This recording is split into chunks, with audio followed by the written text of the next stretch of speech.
first of all, why did you decide you wanted to purchase Charlton Athletic Women?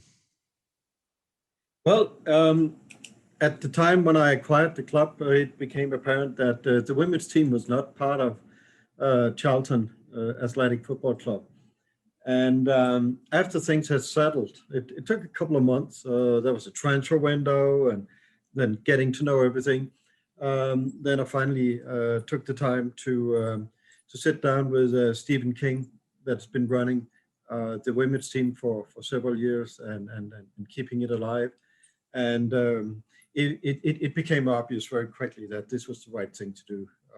Let's get it under the same roof, so that we can all benefit from the same. There's definitely a lot of synergies. Let's say accounting. There are other facilities potentially that could be synergistic.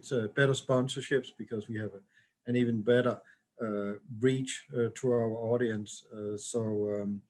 That was just a lot of good reasons for making this happen.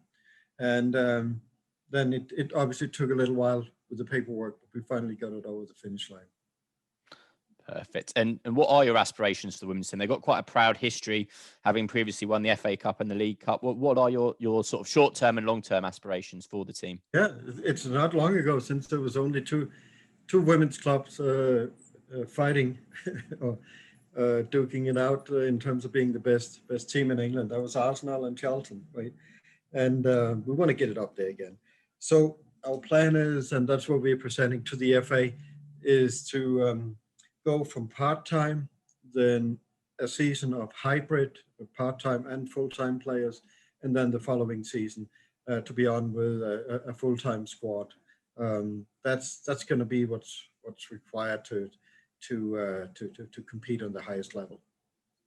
And the news has obviously been really well received by the Charlton fan base. How pleasing has it been to see that response from the supporters?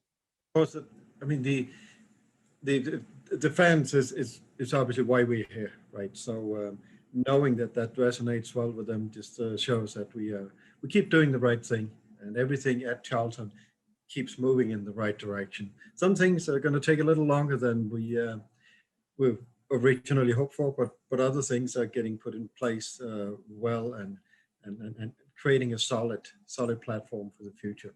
And that's going to be both for the men's and the women's team going forward.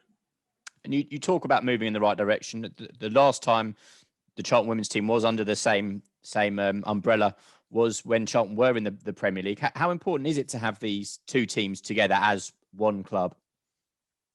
But it's obviously important that we don't have two separate entities claiming the Charlton, right? That was a little awkward, but fantastic that first the community trust and later Stephen King could keep it alive.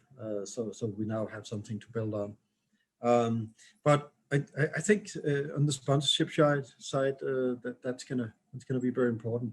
And it could well be that it might be something that would be helpful in terms of spearheading, creating more of an international fan base. That's one of my ambitions, whether it's here in the US or in the rest of Europe or in the Far East. The women's team could well play an important role in developing that. So it really comes on a lot of fronts. And finally, just how exciting a time is it for Charlton Athletic Women? Well, I obviously expect that we, knowing that they now have the financial backing, so we can do things right. There was a lot of maybe not unpaid, but very volunteer type of efforts that were put into keeping it alive, which I really appreciate. Those people have really put in a great effort. But knowing that now it's the financial backing to slowly build us back up to the best league and competing on the highest level, it's got to be comforting for the players and the staff.